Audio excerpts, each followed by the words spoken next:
weeks, I fucked your ass up on the shelf. Suddenly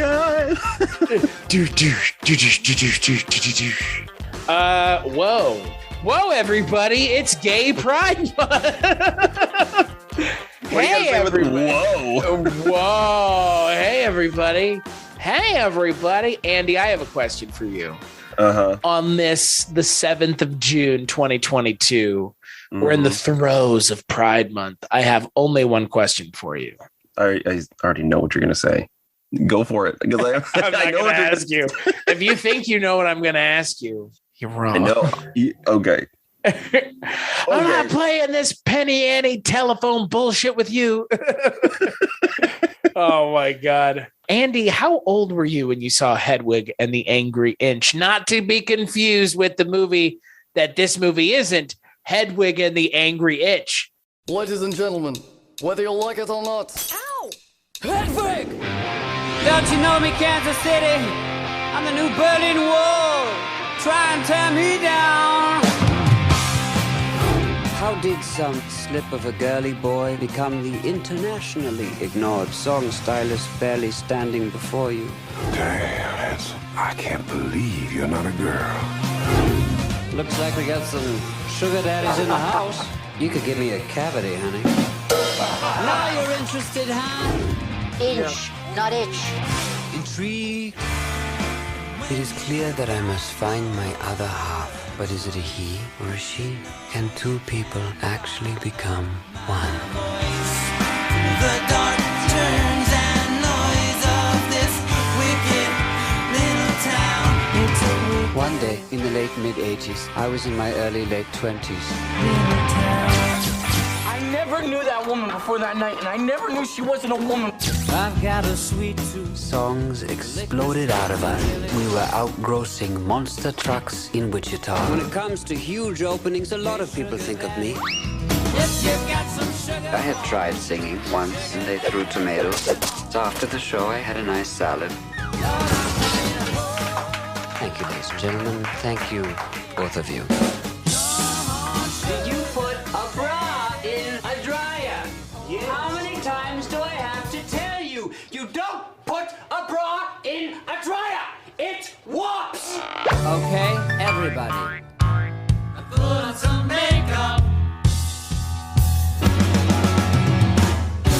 Suddenly I'm this punk rock star. And I ain't I'm never turning back. Hey, boy, take a walk on the wild side. Hedwig and the Angry Inch. When I think about all the people I have come upon in my travels, I have to think about the people who have come upon me.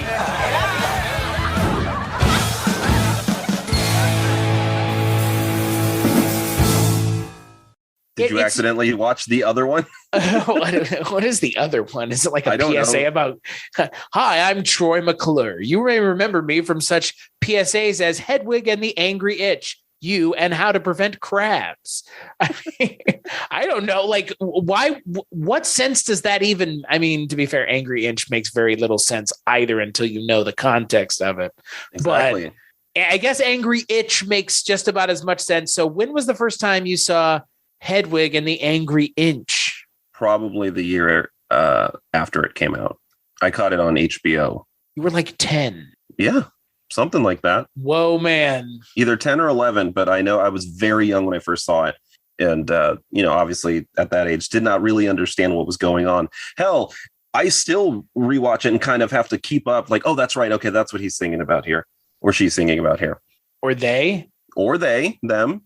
Yeah, on this episode of the Kulturecast, ladies and gentlemen, it is Just Byard June. Just Byard is not here, though. Andy and I are holding down the fort. My good friend and yours. Boy, you've been waiting for this moment, haven't you? You've been waiting for this. I didn't even ask for it. I didn't even ask for it either. I just wanted you to watch it, not for the podcast. I know, but you've been waiting for my friend and yours, recording artist, vocalist, Andy. What do you go by? It just got awkward, didn't it? No, you've been waiting for this moment now since this happened. I now go by Andy Gnosis. It's true. You have gone by Andy Gnosis since before this podcast. Greek word for knowledge. Yeah. On this episode of the Kulturecast, we're going to be kicking off Just by Our June, which is all pride all the time. We're going to be talking about Hedwig and the Angry Inch, 2001's musical dramedy. So the film is directed and written by John Cameron Mitchell. John Cameron Mitchell might sound familiar to you because recently he played Joe Exotic. Yeah, he sure did. I have no interest in watching that only because I'm just sick and tired of that fucking story. Oh, yeah, sure. Yeah. You know, that story, like, who cares anymore, right? Right. It was like lightning in a bottle. And just that's about it. This because the second one came out. Tiger King season 2. Yeah, and I was Electric Tiger-aroo. All the exciting stuff was in the first one. So there was nothing happened in that second season. No. So yeah, no, I was excited to hear that he was in the film or in the mini series as Joe Exotic, but only because I knew that he was in this. So yeah, and it's based on a stage play of the same name by John Cameron Mitchell and Stephen Trask, who is also in the film. And what is the film about, you might ask? Well, it's a doozy. It's about Hedwig, formerly Hansel, a East German singer who has a forced sex change and is brought to the United States and then summarily dumped and then goes through essentially a coming of age story, right? Mm-hmm. Kind of. And meets one Michael Pitt, who is another character from another project that happens to be in this one. And that's actually the way the two stories came together, is two disparate ideas as one. And he steals Hedwig's songs. Becomes a rock star. Becomes Tommy Gnosis, baby. And Hedwig then follows Tommy around the country, playing in towns where Tommy has played, hoping against hope that Hedwig will run into Tommy so that Hedwig can confront Tommy for stealing their songs. And justice will be served. And along the way, Hedwig gets more than they could have ever bargained for, including going on effectively a fucking vision quest. Mm-hmm. So, Andy, I kind of mentioned already when you saw this first, but I'm going to ask you now, rewatching it for this, because I know you watched it again.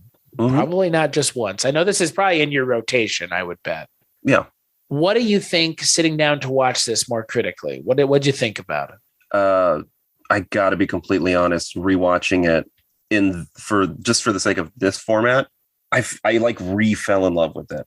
And there were things about it that obviously today would be seen as problematic, and especially as of recent with John Cameron Mitchell speaking out about the character of Hedwig being played by not a straight man, but a gay man who was not transgendered. But he claims that it is somewhat of a loophole because the character is forced into a sex change. Right. So it is a fine line. So I can understand both sides of why not have someone who is trans play Hedwig, and they could. I don't see why not. Outside of that, though, the music is fucking awesome, and the performances are great, and the costumes and the wigs are awesome, and I just love the storytelling and the imperfections of everyone in the story. You can root for whoever you want, because even Hedwig comes with a lot of baggage, that tends to manifest itself as abuse towards those close to her. And but thankfully, in watching the film, you can see that there is reasoning behind the madness. It's not an excuse, but it is an explanation as to why Hedwig treats people the way she treats them.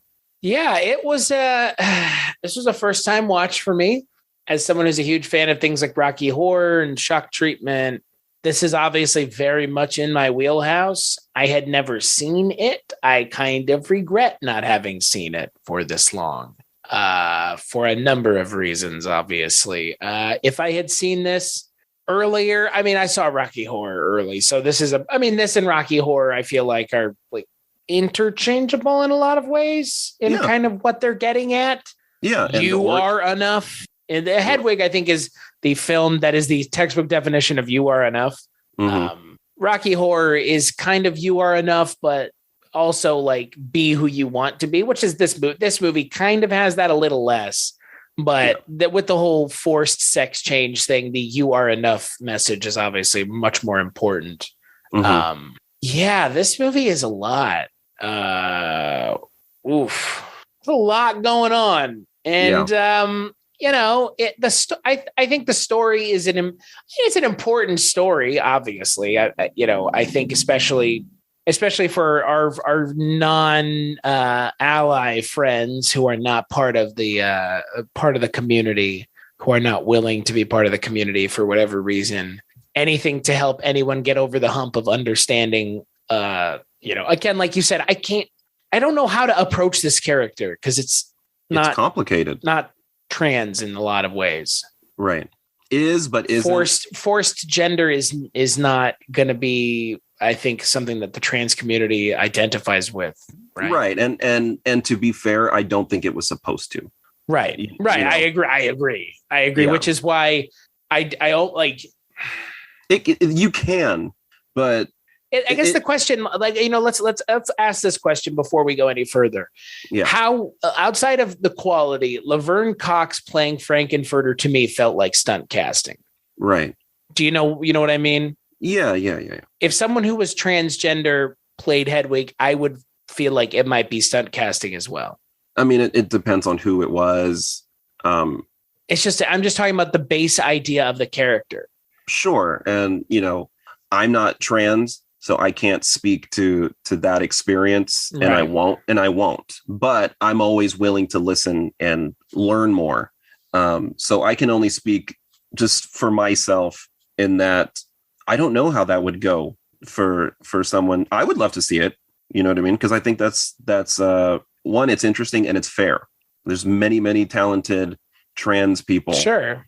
And I honestly don't understand why it matters one way or another. Right. So that's why I'm saying whoever the hell you want, frankly. Right. Because, there is the argument of, well, they're actors. Their job is to act like they are trans or act gay. When Tu Wong Fu, Thanks for Everything, Julie Newmar happened, I don't think anybody minded that it was Patrick Swayze and John Leguizamo and Wesley Snipes, because those are, at least in the 90s, three of the straightest macho men.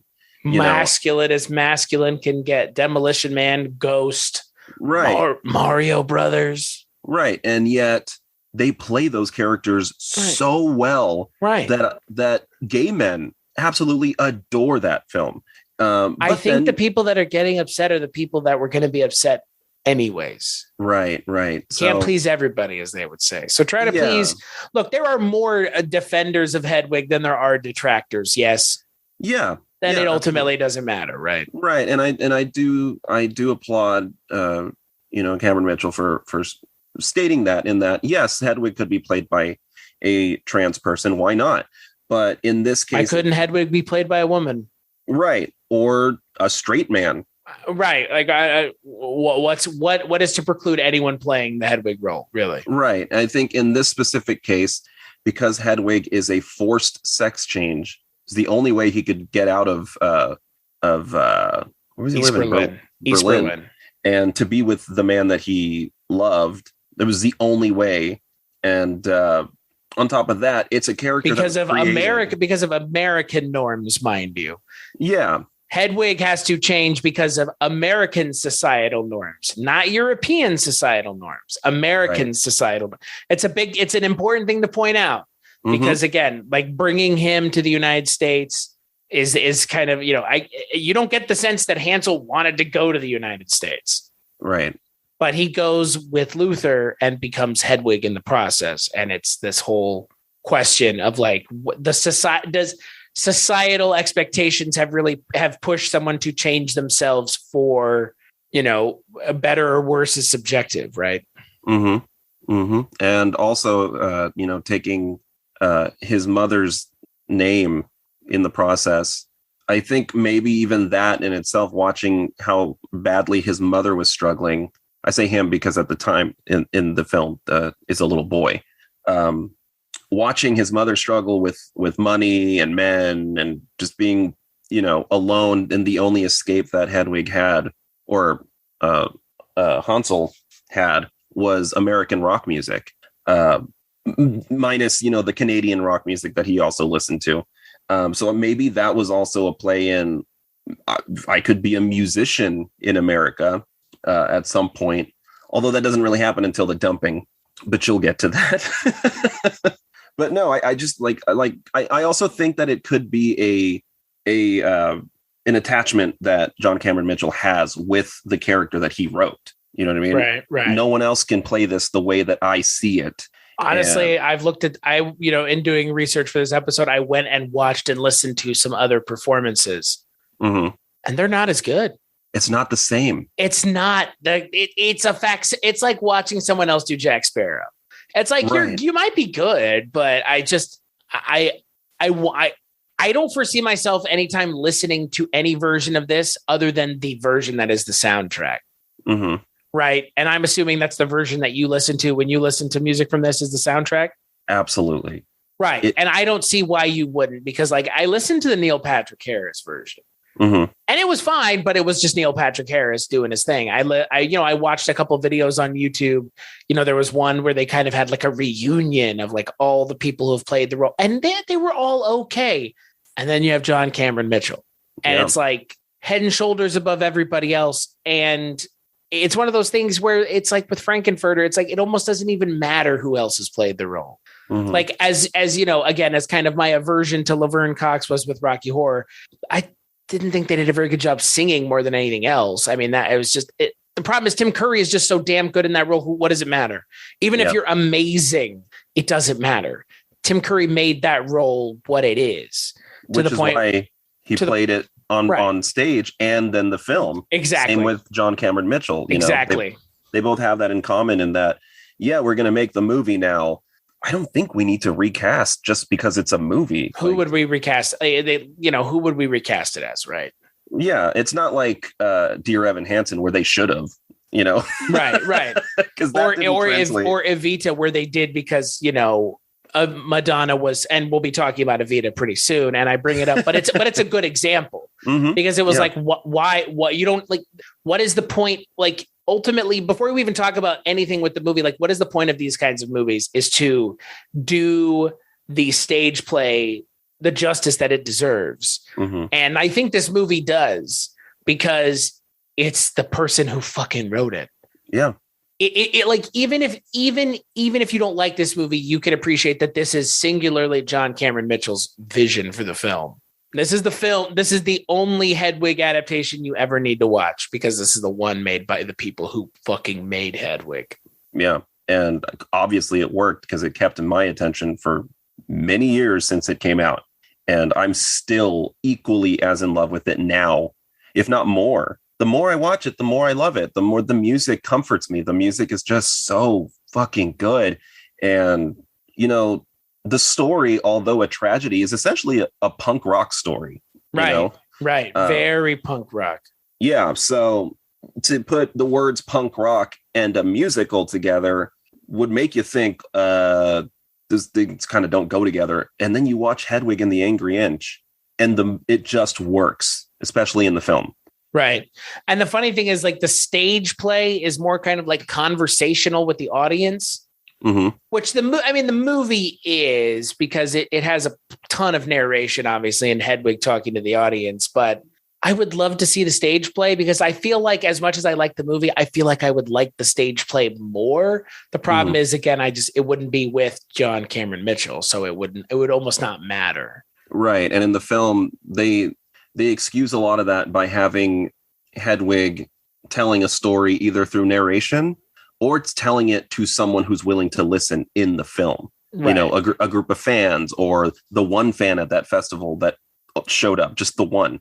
I think that kind of helped carry the story through, because the whole story is Hedwig's story. Right. It's the story of Hedwig's life. Yeah. Hedwig and the Angry Inch is about the failed, the botched sex change, but it's also about Hedwig's band, the Angry Inch. That's that's like the, Carson Palmer and loyal. Right. Yeah. Loyal. Even through all this shit, you know what I mean? specifically one character, and that's one I hope we get into a little later on. But that was one that I would love to get your interpretation on, because I still haven't figured that character out yet. But I'd like to hear what you have to say about it.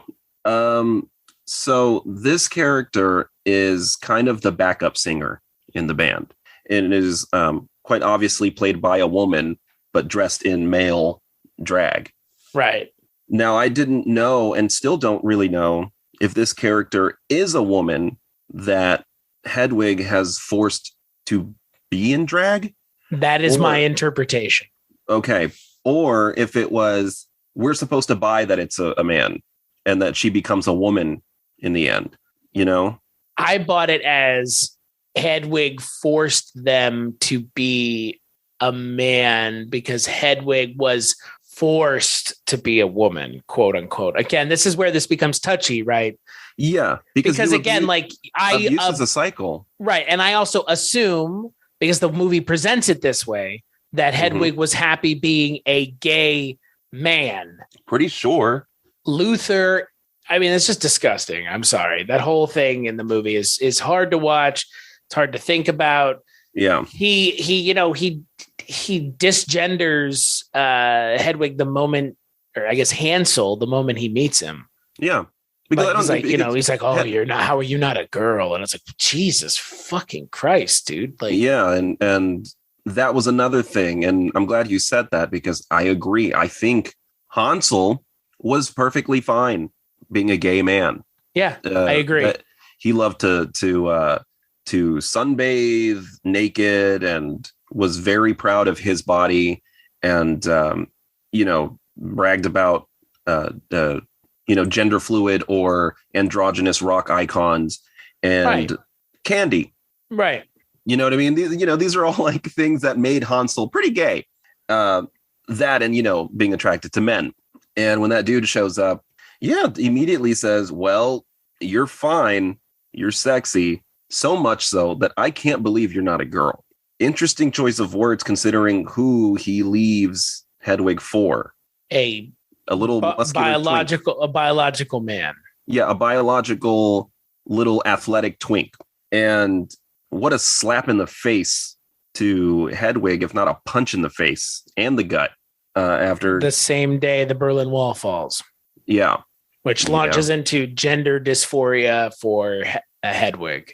Mm-hmm. The wig in a box, because that's what Hedwig is like. All right, well, I'm fully going to embrace my femininity, forced femininity, but now I have to embrace it. Yeah, because it's not so bad. I can be somebody else now, and I'll put on some makeup, turn on the 8-track, and get the wig down from the shelf, and I'll just be a woman. Right. And that song is, I hope it's not seen as problematic, considering just that it is a fictional character, but I see that scene as making something out of a really bad situation. And that's all Hedwig could do. Hedwig could either, wallow in all of the pain and heartache, or do what she chose to do, and that's become a rock star and embrace being a woman. Because the last line, was, now suddenly I'm Miss Punk Rock Star of stage and screen, and I'm never going back. And that's what she essentially becomes, is a punk rock star, until a certain somebody comes along. Man, I really don't like Michael Pitt as a human being, right? I'm doing research for the movie, reading about what he did in the scenes with John Cameron Mitchell.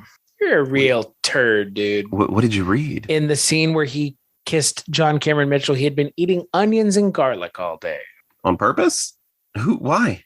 Remember how much bullshit Michael Pitt was constantly getting himself into on Boardwalk Empire? You told me about it. He essentially got fired from Hannibal. Yeah. Okay. He's a hard guy to work with, and I'm not a fan. I'm not even a fan of his look, The grungy 90s guy with the... Yeah, it creeps me out. With the baby face, he's just staring at you like a ghost. He creeps me out. And Hedwig found him, as he put, hot. He just found him very hot. which somebody like Hedwig would. Yeah. Oh, yeah. I mean, that scene where he jerks him off in the bathtub. Ow. Ouch. Hedwig's just going. I watched it last night with my girlfriend. Like, it's not like we've never seen it, but only in that time watching it was I like, that doesn't sound like it feels very good. That sounds painful. Just water. It's just water. Oh, ow. Don't even. And then she gives him the card. And then it leads into my favorite song from the movie. Oh my God. If you say what I think you're going to say, because it's my favorite song. Wicked Little Town? Oh, yeah. Wicked Little Town. Come Masterpiece. on. I know. And the reprise is equally as heartbreaking. Yeah. I think I like the reprise more than I like the actual song. Well, it hits harder, the reprise. But I only recently fell in love with Hedwig's version as well, just because it's a softer one, But yeah, no, when Tommy Gnosis reprises the song, it hits really hard. But it's not Tommy Gnosis. No, I have a theory in the movie of what's going on at the end of the movie. There's so many theories. But my theory is just that.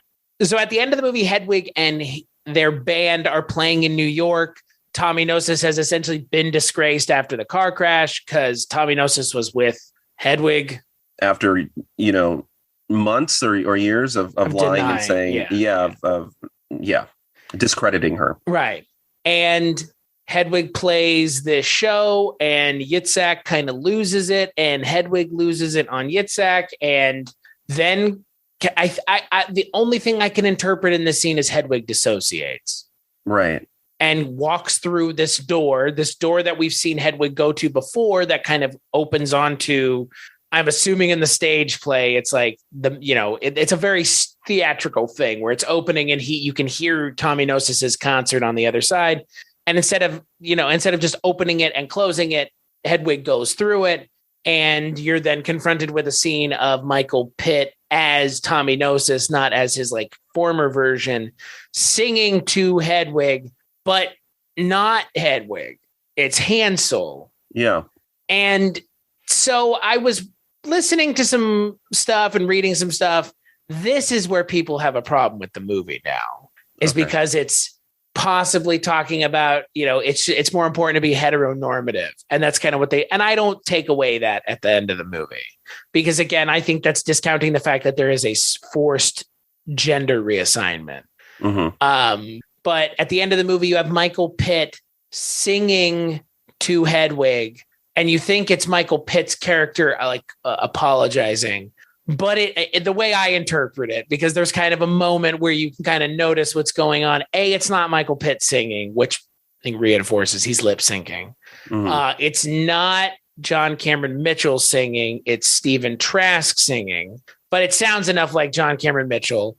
But the way I interpret it is it's Hedwig singing to themselves. Right. Or Hedwig singing to Hansel in that moment, because Tommy Gnosis is a creation of Hedwig, right?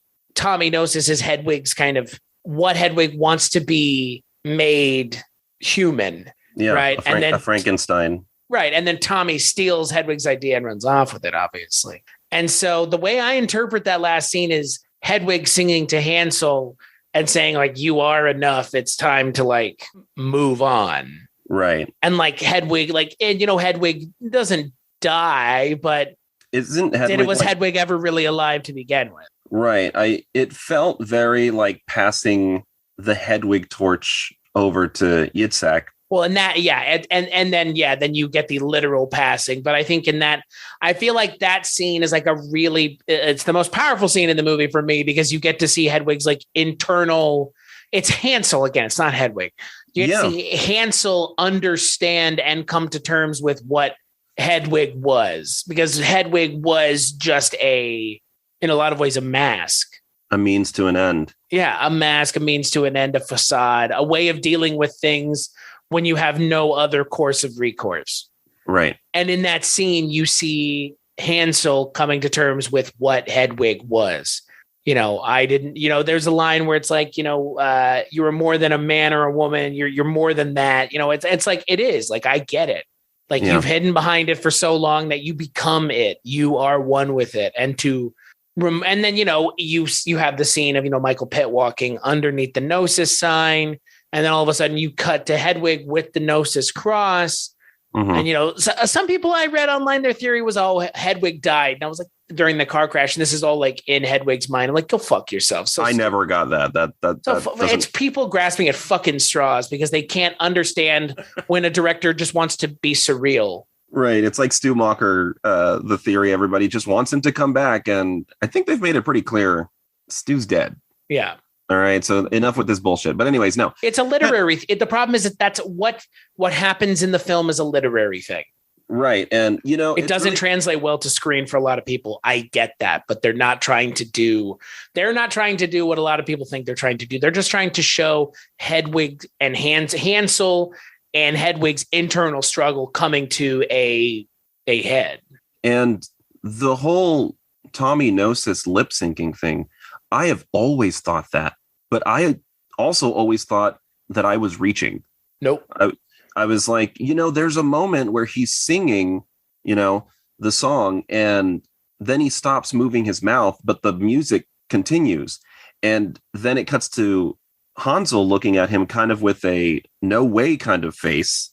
Because then in that moment, Hansel realizes. Yeah, that it was all a facade. It's completely. You are enough. Yeah, you were never the rock star that everyone thought you were. And I gave so much energy towards taking you down when really I could have just focused it all on myself. And I think that's interesting that you pointed out that it was really Hedwig singing to Hansel in a way, because like you said, the you're more than a woman or a man. And now I understand how much I took from you, See, even I interpreted that line differently when Michael Pitt says that thing you're talking about where he stops moving his mouth. And it's a very specific line because they mention it a couple times in the movie. Mm-hmm. It's, even when it's dark, you can still follow my voice. If nothing else is left, you can always follow my voice. Yeah. And again, I think that to me speaks to, again, this idea of, like I said, with the idea of like Hedwig singing to Hansel, like Hansel had been following Hedwig's voice, right, mm-hmm. for all that time. And it's like, that's what Hansel had been doing because that's what Hansel, no other option. Right. But now it's time to, follow your own voice. Right. And then you see that, you see kind of in this, they had done it once in the movie before to show kind of during the origin of love, but they showed kind of the two halves merging because there's this kind of mythology spin here with Plato's Symposium where they're talking about, human beings were originally, one, and it was two men, two women, and then a man and a woman, and that's androgynous, and then they were split by Zeus, right? By Zeus, and then human beings should pray to the god of love because all they do now, instead of being content, is try to find their other half. That song's so good. It's a good song, but like it also speaks to Hedwig's misunderstanding of Hedwig's own life. But then it gets, that's a good thing about musicals that musical movies really do well is you have two songs that are counteracted by two other songs in this because mm-hmm. you have the call song with Origin of Love and then the response song with Wicked Little Town, which I really like. And that's the song, and you get Midnight Radio, which is kind of the culmination of everything. Mm-hmm. Which I liked the final song. I think it was, I think it ended on a little bit more of a quieter note than I was expecting. You know what I mean? Okay. Yeah, I could see that.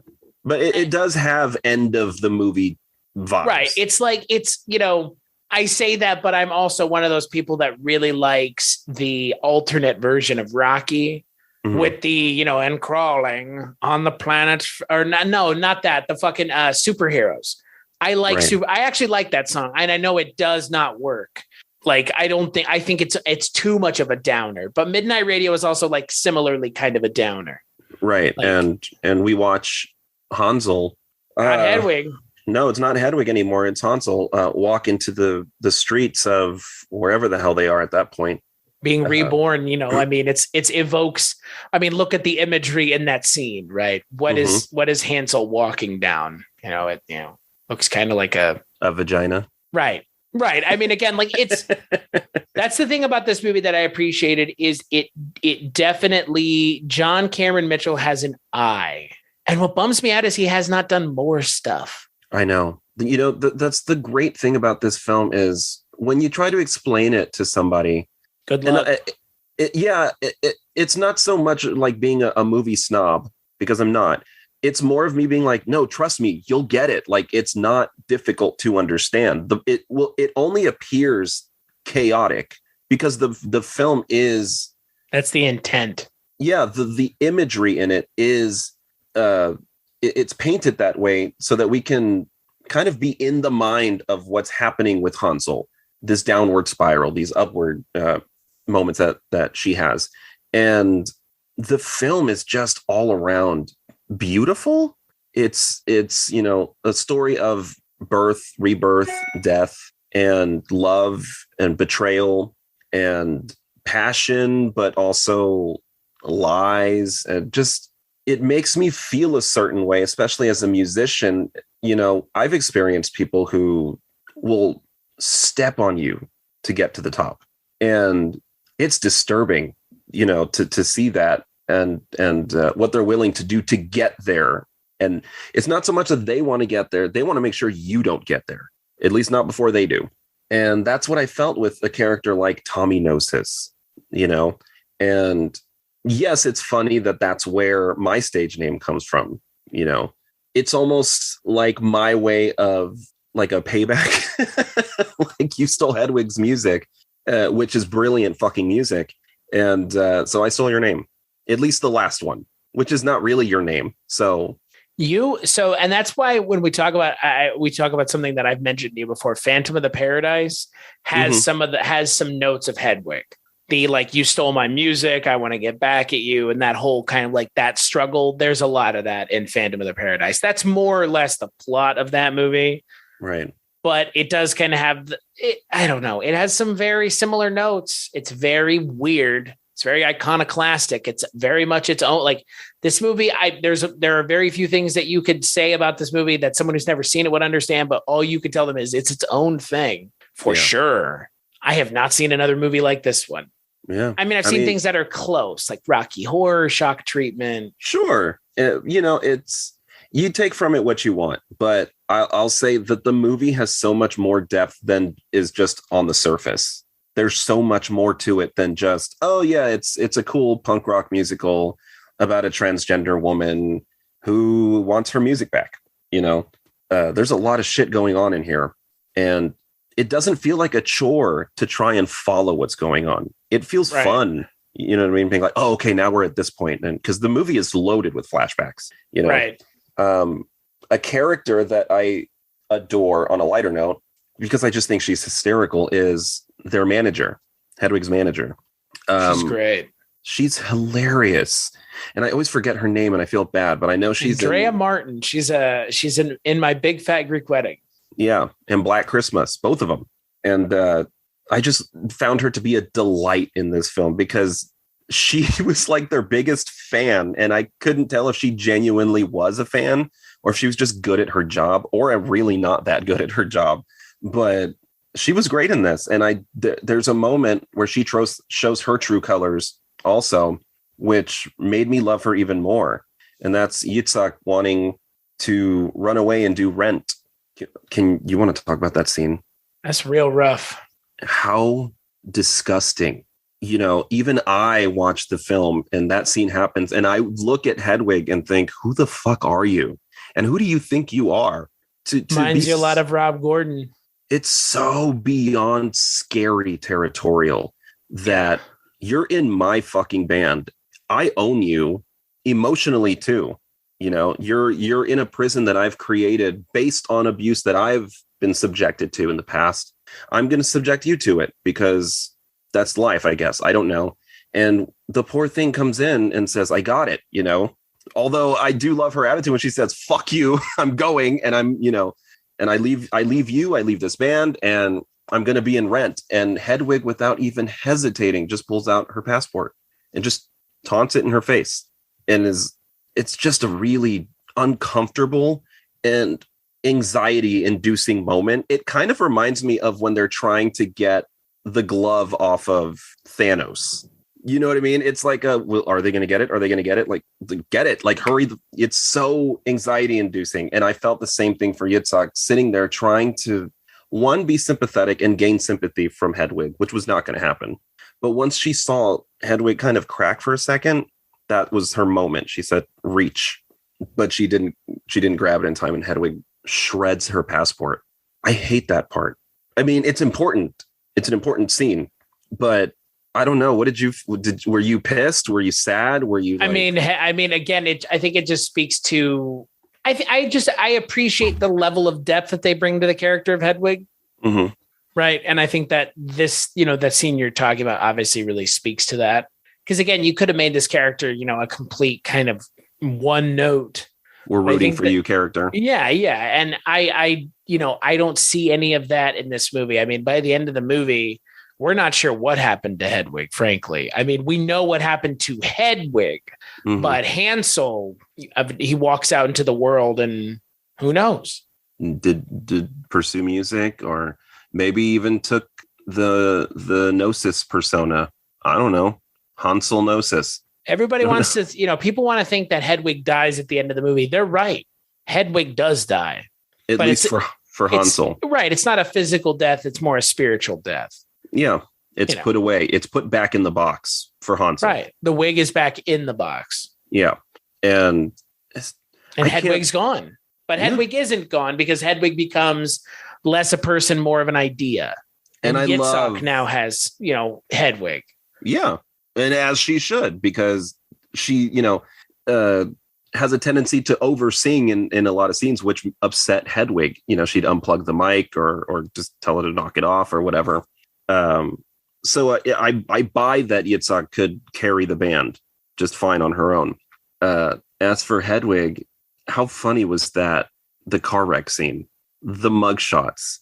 What about the Cyrus? Oh my gosh. That seems scary too. Because again, you see Hedwig is a unlikable character in a lot of ways. Like I mentioned, Rob Gordon, they share a lot of traits, a lot of those same toxic traits. Mm-hmm. And Hedwig is not a cisgendered man. Right. But they share a lot of those same aggressive, toxic traits. Mm-hmm. Tommy Gnosis. Did you just say the Cyrus? The Cyrus. There was no second version of the fucking song. Yeah. It's like, Cyrus, you fucked it up. Yeah. And then he just goes, I know. Hedwig strikes me as a character who thinks Tommy Gnosis is a lot smarter than Tommy Gnosis actually is, clearly. Obviously. And Hedwig's invention. So that's the thing. Like Tommy Gnosis at the end of the movie, when people are like, oh, they have this, meeting of the minds. Like, no, that's Hedwig. That's Hedwig's own mental creation of Tommy Gnosis. That's why he's singing too. Hedwig is singing to Hansel because the real Tommy Gnosis is a fucking moron. Mm-hmm. Obviously. A literal idiot. Obviously. I mean, the guy wants to talk about Adam and Eve while making out. I'd be like, do you really think I want to hear this shit? It's not that deep. And I think even Tommy thought he was being deep in a lot of these moments. He'd come over screaming and crying, didn't really explain what happened. Just screams, it's my dad. And Hedwig, being sympathetic, of course, takes him in and cares for him and cheers him up. And they talk music and makeup and stage names and just, but Tommy it's always funny to watch the film. I forget how dumb Tommy comes across, or if for lack of a better word, but maybe naive. And I think Hedwig somewhat took delight in that. Hedwig groomed him. Right. I will teach you everything. Just like Hedwig was groomed. Right. And you will think of me as this greater being that you can't live without. And hopefully you love me and want me because I desire you. And only for it to be, thrown in her face when Tommy realizes what the whole situation actually is physically with Hedwig. And she has a great line when Tommy asks, what is that? Because she had put his hands down her pants. And she just says very calmly, it's what I have to work with. It is what it is, And although I do find it a little funny that she was afraid to tell him. Oh no, I guess that makes sense because that's a find out. Yeah, it's a flashback. Well, because I was saying she sings the song "Angry Inch" in a restaurant that seems to disturb a lot of people. All the seafood restaurants around the Midwest, Bilgewater's. Right, and she's describing in clear detail in the lyrics what happened to her and physically what it looks like, and that's why it's called an angry inch. Where my penis used to be, where my vagina never was. It's just a 1-inch mound of flesh, and I just love how loyal the band was when an angry patron stands up and screams the F slur at her. The whole band, without hesitation, jumps this guy. Yep. And anarchy ensues, and it's just a huge food fight, punk rock scene that is one of my favorite scenes in the movie because, I mean, it's sad, but it's also kind of funny, the way that it plays out. Because you even see the manager getting in on the action in the background when Hedwig is flying through the air. So I guess that makes sense. That happens in the future, so Tommy wouldn't have known. That there's that other scene. Talk about another problematic scene where Tommy sticks his hand down Hedwig's pants and realizes what's going on. And then Hedwig's like, why can't you love the face of me too? It's like, oh man. Yeah. It's like, he says, I love you. Well, then love the front of me, and resorts to calling him just a little sissy boy, that he's not grown up enough to handle something like this. Right. Cause Hedwig is abusive and toxic. Right. And I mean, Hedwig doesn't love the angry inch herself either. Of course not. And what's the most punk rock thing to do is take all the things that you're insecure about and just force them upon the public. You know what I mean? People that were afraid to come out as gay become punk rock stars and just are gayer than they probably actually are at home. But in your face, here it is. This is who I am. And sometimes comedians work that way too. To stand on stage and force people to laugh while they talk about how shitty their lives are. And in most of those cases, it's because they're extremely insecure. Right. And although Hedwig comes across as I've owned it and now I'm comfortable with myself, the truth is she's not, and that's where a lot of the anger comes from. And therefore the stage persona of Hedwig as being the loud punk rocker. How funny is that scene? The Sugar Daddy song. The fur coat. The production design in this movie is something else. Hedwig is funny. Yeah. Oh, it's there's a lot going on.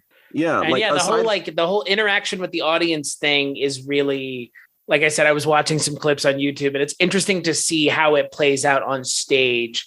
Because on screen, the fourth wall breaking works, but on stage, I think it works even more. Right. And as it should.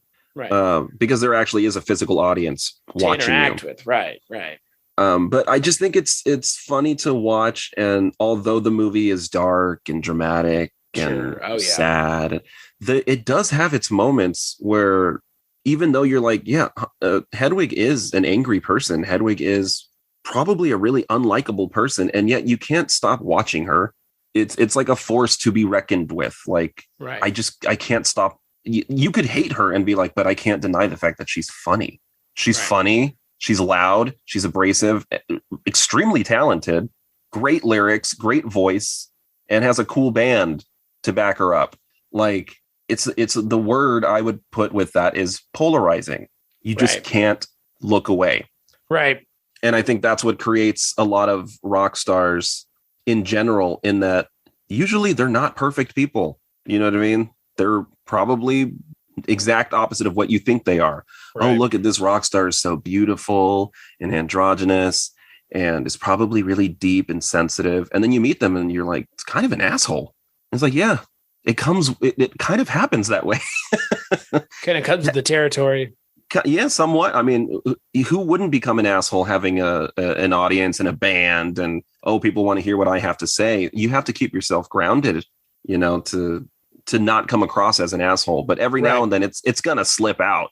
And I think that's what Hedwig did not mind if people knew she was an asshole. She did not give a shit. She ripped that passport up in front of everyone, Yeah, it's fair. and subjected herself to prostitution because the band left her, I suppose, after that situation. In New York City, of all places. Right. And who shows up in a black limousine? Good old Tommy Gnosis. With this creepy eyes, just like... Yeah. Michael Pitt he's really something else in this movie. He's less of a character and more of an idea. Right. I mean, how do they meet? You know what I'm saying? Is well, aside from the hand job in the bathtub, but is when he comes and sees her singing at the mall. And there's a great moment where Hedwig puts the towel on her face for only 2 seconds and then throws it back. And the towel has like magically imprinted, the beautiful structure of her makeup. I wonder if Tommy kept that. Kept the music. Kept everything else, yeah. He took the good parts and ran. Took the good stuff and ran, whatever the lyric is. I like this movie a lot. It's a good movie. I might watch it today. I might watch it tomorrow. I like to watch it when I'm feeling uninspired. If not watch it, then I have the soundtrack, and I like to listen to the soundtrack because it reminds me of all the things I love about music. And aside from all the characters, this movie really is a music movie. Like, it's about music. Yeah, it kind of just happened this way, right? Yeah, music history. Everything that Hedwig talks about in her monologues always traces back to some kind of music icon, right? And therefore throws all that onto Tommy, who then absorbs it all and runs off with it. So, if anything else, I love this movie just for the music. I'm just obsessed with the music. But Wicked Little Town, you were correct, is the best song. Yeah. It's far and away the best song on a soundtrack of really good music. Yeah. I've performed it live myself. And it's always cool to, once the music starts, you start singing. Most people don't know what it is. They probably assume it's my song, Right. But every now and then you get that one person in the back that runs to the front and they know the song. They're like, no fucking way. And, they come up and they're mouthing the words because they're Hedwig fans. They're everywhere. Just like in the movie, like even when Hedwig is performing in these little shit gigs, she's got a little fan base in there too with the foam hair, the iconic Hedwig hair. The French flips. I love it. We should wear those. I'll get you one. I love the look of Hedwig. Oh yeah. The way the movie opens. I mean, good Lord. Talk about knowing how to open a movie, right? You have Hedwig just standing open with the kind of the Yankees go home. Yeah. I mean, yeah, oh my God. What a way to open. I'm the new Berlin Wall. Try to tear me down, Yeah. No, John Cameron Mitchell is Hedwig. And Hedwig is John Cameron Mitchell. Like, it's good shit. Some good shit here. His performance is just fully embodies the character. And by the end of the movie, you have gone on a journey with this character. You know what was interesting last night watching it? I don't know why. Every time I watch it, I seem to forget that Tommy's not in the movie that much. He's in it for like 10 minutes tops. It's a cameo probably. Right. And he's not even introduced until like way into the movie. I don't know why. I always have it in my head that the movie starts and then we cut to Hedwig talking about how he met Tommy. Now, Tommy is hinted at like he's on the TV and Hedwig just can't seem to escape him. But we don't really know who he is. But Hedwig's also following his voice. Right. Like Hedwig says in their song. See, even Yitzhak says it at the beginning when when Hedwig comes in and she's, carrying a bottle. So obviously she's inebriated and talking about a woman who she thought was going to sock her in the face, but actually gave her a hug. And it's just a really fun way to start the movie. And they start to kiss, Hedwig and Yitzhak. And then Hedwig is distracted by Tommy singing her song on television. It's on MTV. And this causes Yitzhak to kind of storm out, but not before saying, why don't you write a new fucking song? And that's a question that I don't even think Hedwig ever even considered thinking about or answering. Right. Why? And it is brought up again towards the end, if not the end. Like you said, she says, or he says at that point, that I am enough and I could have been focusing on myself this whole time, but I was putting all my focus on someone who at the end of the day was just a facade. Didn't matter. Who wrote those songs? I did. Who created the image? I did. Who gave him the name? I did. And therefore, I could have just written a new fucking song and Tommy wouldn't have had that song. And it would have been a great song because I'm Hedwig, you know? That was something I'd never thought about until I watched it last night. And she says, you know, just I don't get it. Just write a new song, and then storms out. And Hedwig doesn't give it another thought. And I'm sitting there thinking, yeah, just write a new song. It'll be great. Yeah. All the songs are great. So whatever you write, especially right now, considering how pissed off you are, you'd probably write something really, really great, you know? Yeah. Oh, yeah. It's interesting. Musicians, man. Well, it's funny how well this movie slotted into the last two movies we watched, because it does kind of touch on similar themes. You know, how does music affect you? Because again, like you mentioned, Hedwig finds solace in music. Right. Especially growing up in poverty. And, you know, he said that the apartment was so small, his mother made him play in the oven. And then we get to see that. You're like, oh, shit, you know? So music was actually the escape for Hedwig. And I would also like to point out, I appreciate how not long the film is. Yeah, it's an hour and a half. It's a breezy hour and a half. That is all it needs to be. That is all it needs to be. Like, rewatching it, I was like, oh, this movie kind of goes by pretty quickly, and it doesn't need to go on any longer. I think the movie does that perfectly, telling its story and getting it across in just an hour and a half. And you're good. Because there's not one scene, at least for me, there's not one scene that's boring in this movie. Because every scene is important. Every scene gets to the point. Right.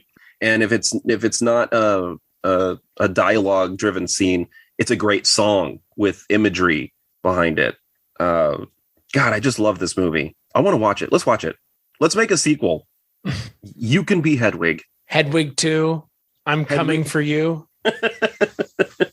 Hedwig 2 and the angry Boogaloo. Oh, Lord. But is it a gay movie?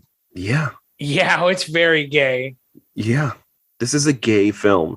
And because even the relationship that Hedwig is in is a gay relationship. Yeah. With Yitzhak. Can I point out something, though, that I really, really appreciate about it?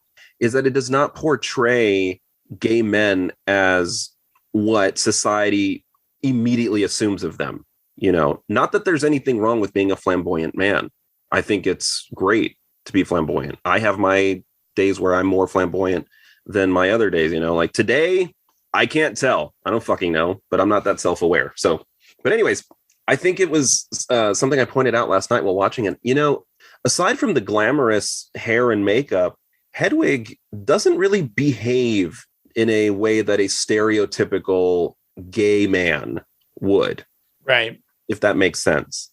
And I like that. I like that the characters are clearly, like the bandmates too. The bandmates are either bi or non-binary or... Is Hedwig just gender queer, right? I think so. And I think the band is too, because, you know, they're all making out with each other and they're all punk rockers and they're all attractive, but they're not afraid of anybody. I love that. I love seeing queer people just walk through life being like, I'm not fucking scared of you, you know, like, oh, I scare you, you know, because of I'm gay or bi or any type of, you know, queer. I just loved that depiction of queer people, as not saying all of queer people are like this. I'm just saying in this film, it really works to not have them be afraid of being exposed or they were just who they were in public and out. Right. You know, You're totally right. It's not like a movie like But I'm a Cheerleader, which is also a great film. But the characters are afraid that they're gay. They're afraid of their own sexuality. Whereas in Hedwig, I think it makes sense that she'd be the front woman for it because she's putting it in your face. This is what I've got. You know, I may not like it, but this is what I've got. Deal with it. Right. And the fact that the band was so willing to, without hesitation, back her up. And if that meant that there was going to be a bit of a scrap, well, so be it, because we're all punk, you know, rockers. And I don't know, there was just something really cool about that. Well, again, I think it just kind of it should speak to the queer community's need and willingness to stick up for each other, which, as two bisexual men, I know that being bisexual is like unpopular. So sorry. Well, I could care less. I could care less too. I know who I am. So. It's hard sometimes when the community is not accepting. It's like we're part of it. LGB. B. There's a B in there. There's a B in there. Don't forget the B, baby. I mean, really, like, you know, I have heard people that are that are bisexual in non-passing relationships be like, you know, bisexuality doesnn't exist.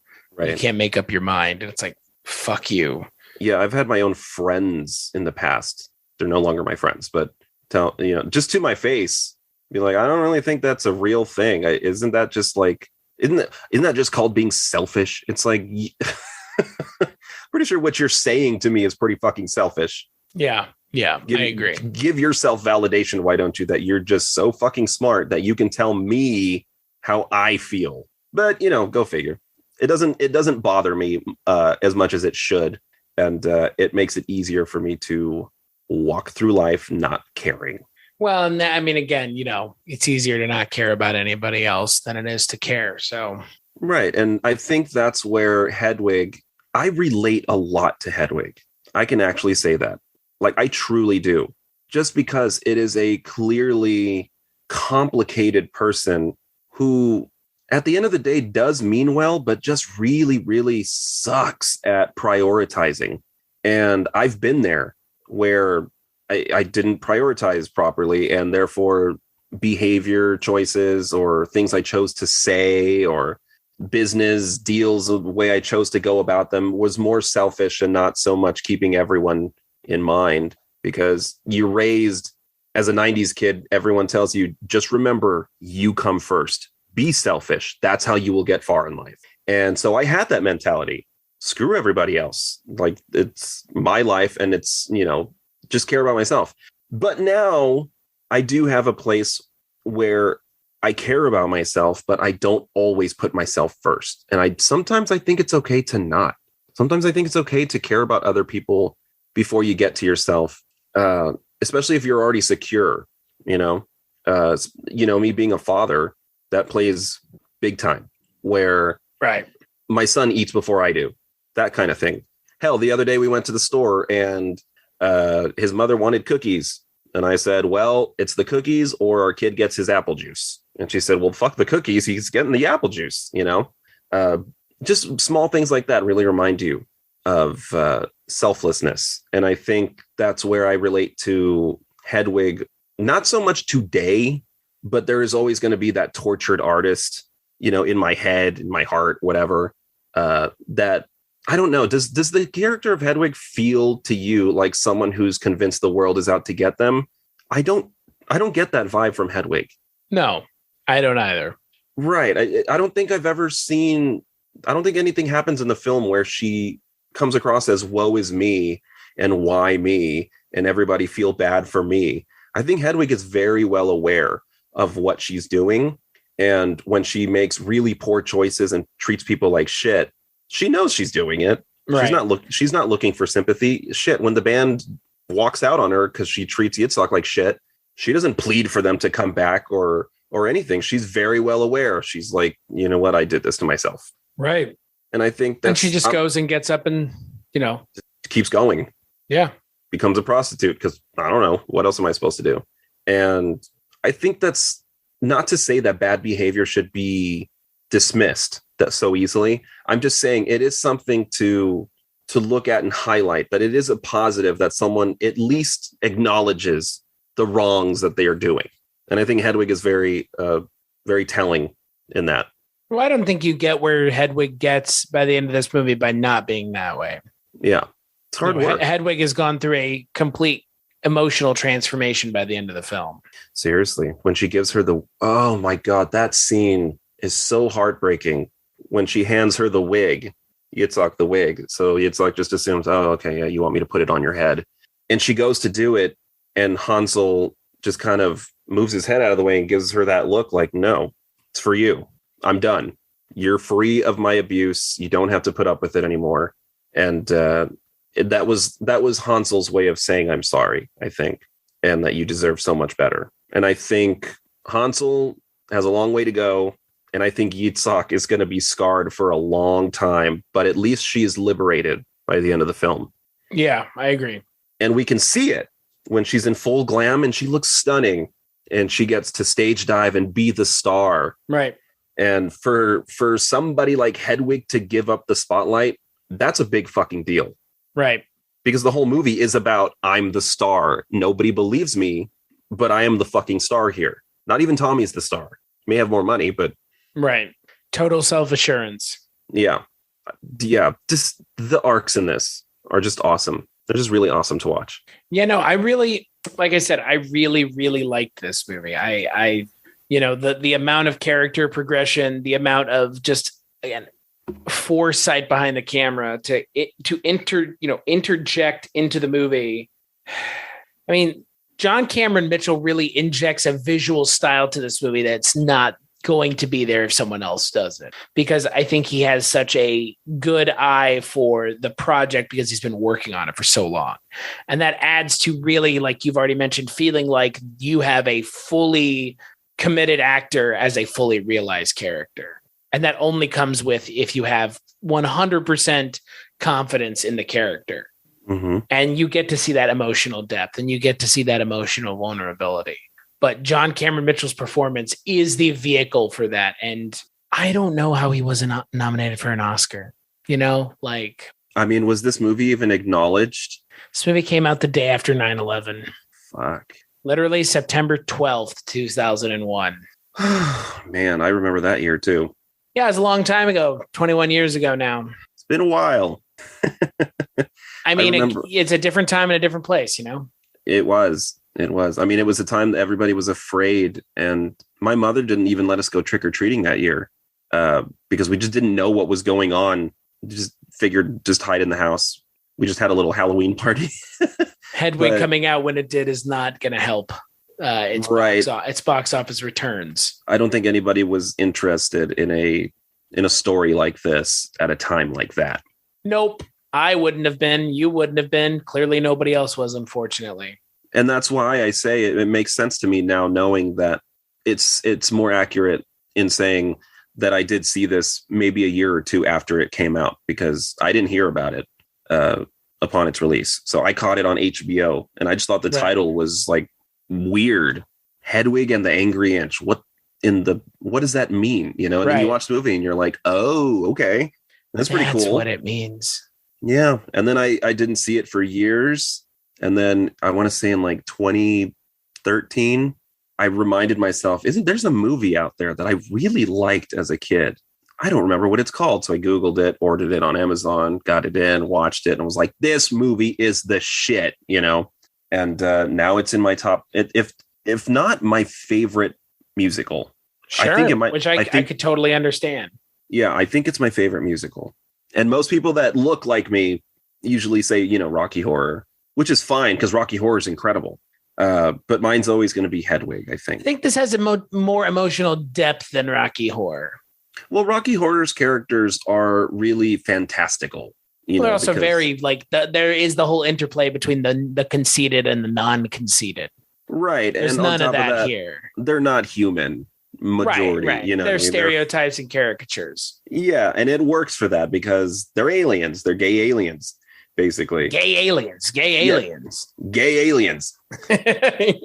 And it's like kinky wizards, gay aliens. Hedwig and the Angry Inch presents Kinky Wizards and the gay aliens. Galians. Galians. Yeah, those aliens look like a hot guy. Yeah, we should go have sex with it. Yeah, no, but you know what? Frankfurter and Hedwig do have a lot of similarities. Not some that are like super prominent, but like they're both extremely glamorous. You know, very dramatic. Yeah. I'm coming home. Like, every time. I'm the star. Talented. You can't stop looking at me. I know. You know. These could be back to back. Yeah. If you were going to have a movie night with your friends and tonight is rock and roll musical night, back to back, we're doing Rocky Horror and Hedwig and the Angry Inch. I could see it. A lot of makeup, a lot of wigs, a lot of... It might be a little too on the nose. I like things that are on the nose. That's fair. Maybe. Yeah. I think people are afraid. I like Rocky Horror. And I like Shock Treatment a lot, though. That's the problem. Like, Shock Treatment doesn't get enough love. It does. I haven't even seen it, and you keep telling me to. I will see it. I promise. Now that you've watched Hedwig, Shock Treatment is on my list. I was expecting the owl from Harry Potter with this movie. That was my mistake, wasn't it? Yeah, he fucked another owl, and she had a little bit of an itch. Hedwig and the Angry Itch. Harry Potter presents. No, I really like this movie, and I'm glad that it came up on Jess' lists of things to kind of pick from, because you had been mentioning it so much that I was like, well, how could I not pick this? So, right. I mean, when you love something so much, you want to share it. And, yeah. That, and you and I work very closely in music as well together. And I felt, if you really want to, I've known you for a year now, so if you really want to know me even further, this film would probably give you an idea of just what type of person I am. which I totally understand. Yeah. Were you watching it going, yeah, Andrew likes Yes. I got it. I understood. I understood you probably better than you even realize now. So yeah, that's scary. It's one of those movies where when you resonate with it, you really resonate with it. Mm-hmm. It taps into something like deep inside of you, which I totally understand. Almost makes you want to cry. I don't know what it is. It's a heartbreaking story. I mean, but you throw rock and roll in there, and it softens it a little bit, and it makes it it's an emotional journey. This movie, it softens it a little bit. There's something about rock and roll musicals that aren't just Rock of Ages. Yeah, but they have a little bit of depth. Look, Rock of Ages is fine, but like they have a little emotional depth to them. Right. And this is something I imagine if it was something people had never seen and they went to the theater to see it, they would come out saying, I had no idea I was going to feel all the things that I just felt in that hour and a half. I laughed. I was humming, but I cried a little. I was sad, and it made me angry, and I was disgusted. But by the end, I was happy and hopeful. It's just a good time. Yeah, I agree. Let's all go to the lobby. No, to get ourselves a treat. Yeah, it's a good movie. I liked it a lot. Like I said, I kind of kicking myself that it took me this long to watch it. But hey, it happens. At least you did. Yeah, better late than never. Better late than never, as I always say. In fact, it's not even late. You just later. Yeah, later than usual, as they say. Because late means it's too late. Right. It's better later than never. It's too late now. It's too late now, little darling. Wrangle up the cattle and go on home to rest, little doggies. What are you talking about? We should make a gay cowboy musical called Hung High. Hung 'em high. That's gross. Why? I don't know. Who the hell wants to go to Hung High? All right. Instead of Blazing Saddles, Uncut Saddles. Ew. He rode an uncut saddle. That's a horrifying image. Unhung is what I straddle. Unhung. Oh, no. Yeah, I would watch that. You said uncut. That's fair. Unhung, small field mouse sized penises. Everybody needs love. Angry inches is what it sounds like. That's what you're unhung. All you need is love. I like this movie. I'm glad we watched it. Yeah. I'm sad we didn't watch it together, but I'm glad too, because I would have just been crying on your shoulder. Just bawling your eyes out. Yeah, but while like singing every song, how much am I like Hedwig? Tell me. Don't watch movies with me. I'll let Ariel do that. I'll let your. I'll let her do that. She's the same. Just bawling in each other's arms. No, just reciting every single line because she knows them.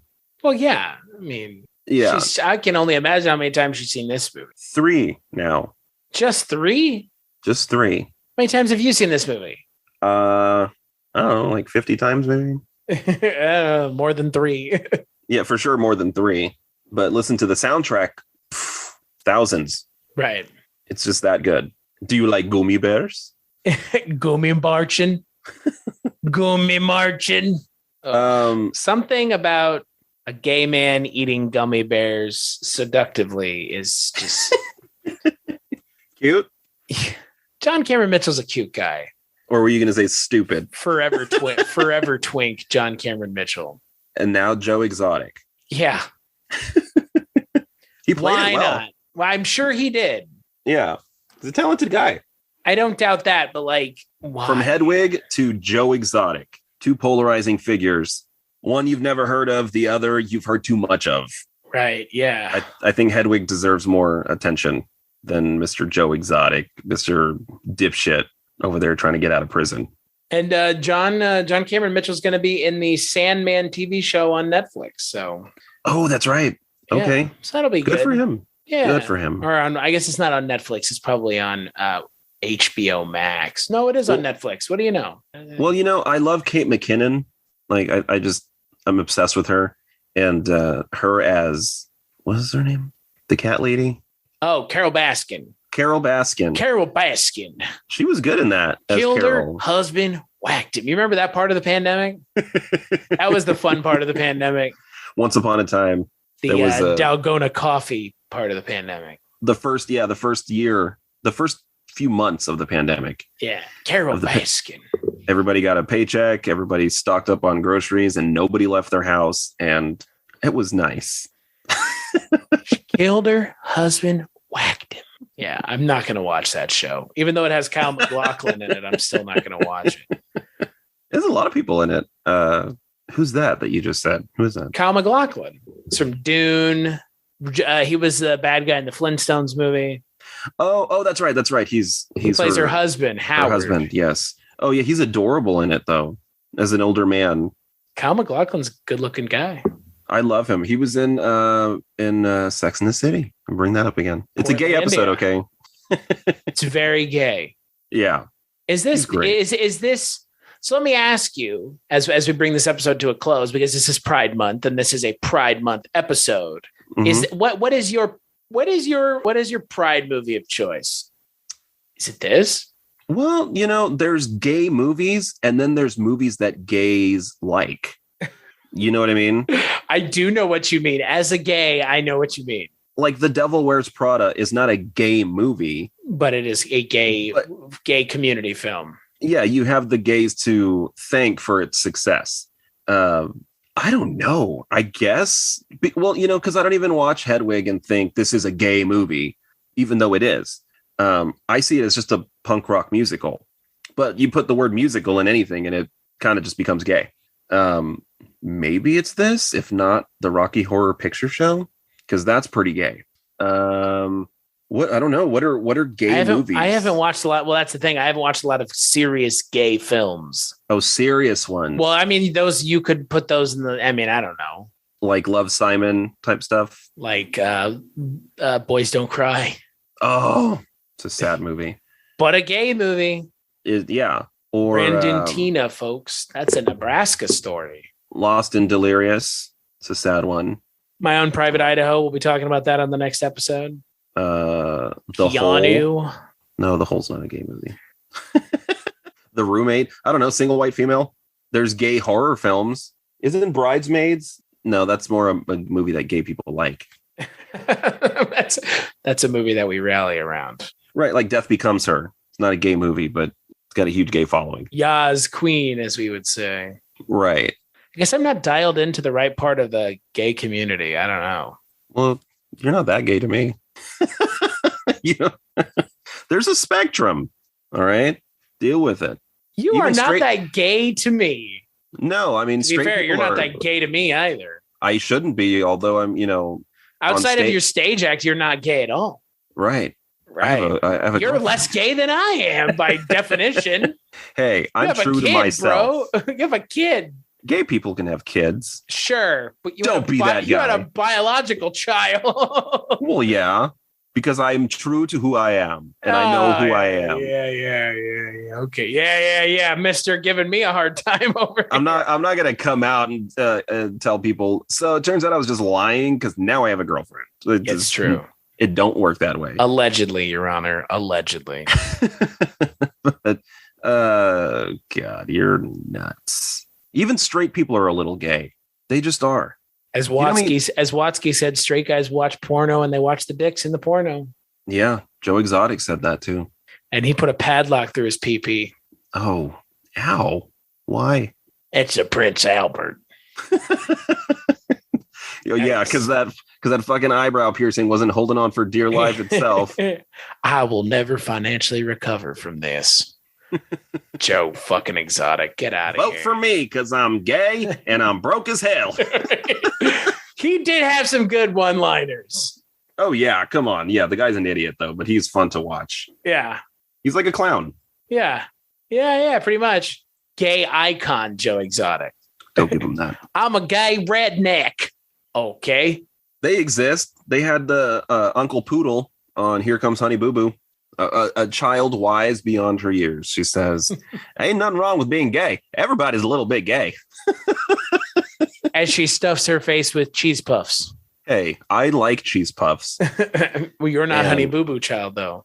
No, don't you think I'd be a more successful musician if I had Honey Boo Boo status? What's it say? $1 make you holler, Honey Boo Boo child? Is that a dollar make me holler? Yeah. Yep. Speaking of living in trailers. Hey, I grew up in trailers. No, speaking of living in trailers, Hedwig lives in a trailer. Not you. Jesus H. Christ. This is Texas, all right? Middle America is just fucking... Middle America. I like that. Middle America you're on. Lower middle class. But you're not Honey Boo Boo, okay? Thank God. I wasn't that precocious as a child. My mom didn't feed me pixie dust to go dance around on stage. No, I was very shy, and I just wanted to watch Kablam on Nickelodeon and to be left alone and listen to Britney Spears. I was obsessed with Britney Spears and Hedwig. Not yet. Soon, not until I was like soon. Yeah, not until I was like 11 or 12. Well, we should just do a whole episode where we talk about the 90s and our personal experiences. I can't one episode is not going to suffice.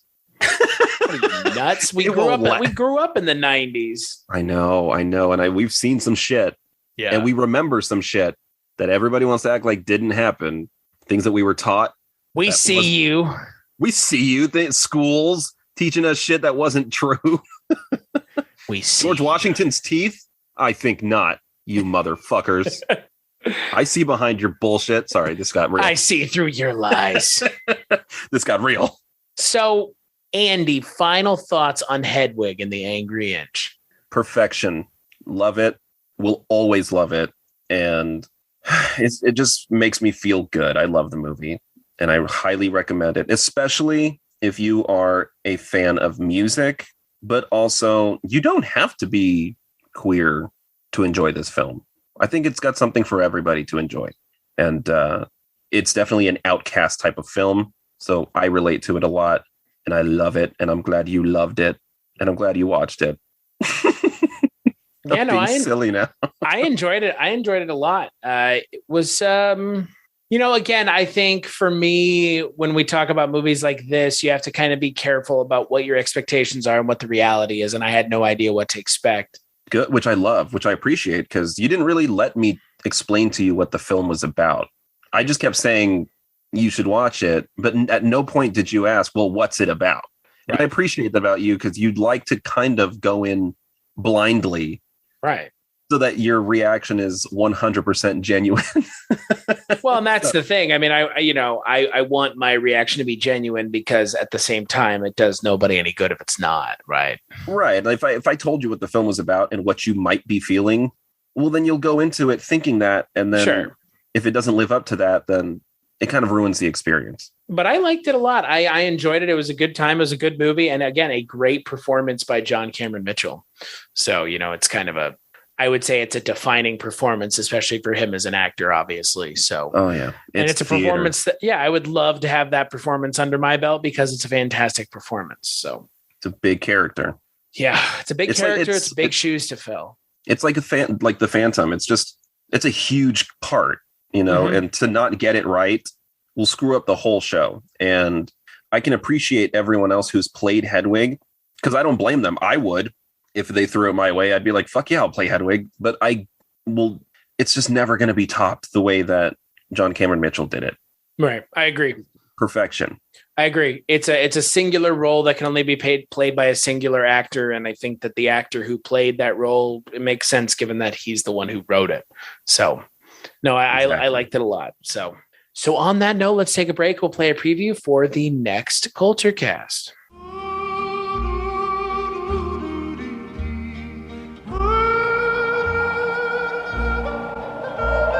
Always know where I am by the way the road looks.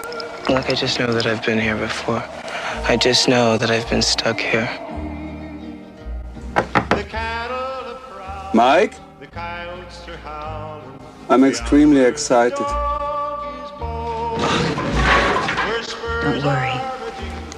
Everything's gonna be all right.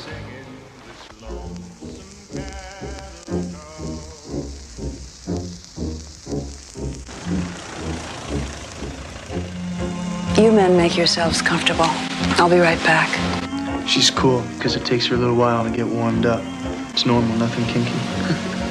Where is my son, Scott? We don't know, sir. Hey, Mike, how long have I been here on this street, on this crusade?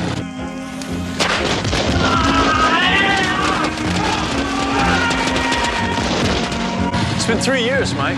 Yeah, almost 4 years. That's a long time.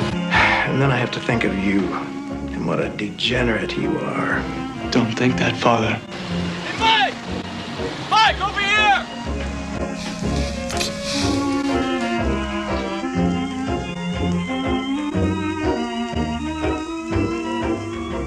River Phoenix. If I had a normal family and a good upbringing, then I would have been a well-adjusted person. Depends on what you call normal. Well, you know, normal, like a mom and a dad and a dog. So you didn't have a normal dog? Keanu Reeves. When I turn 21, I don't want any more of this life. I will change when everybody expects it the least. From the director of Drugstore Cowboy. This road will never end. It probably goes all around the world. My Own Private Idaho. That's right. In the next Kulturecast, we're going to be talking about My Own Private Idaho, a movie starring Keanu and River Phoenix. It's probably going to be a serious movie, I bet.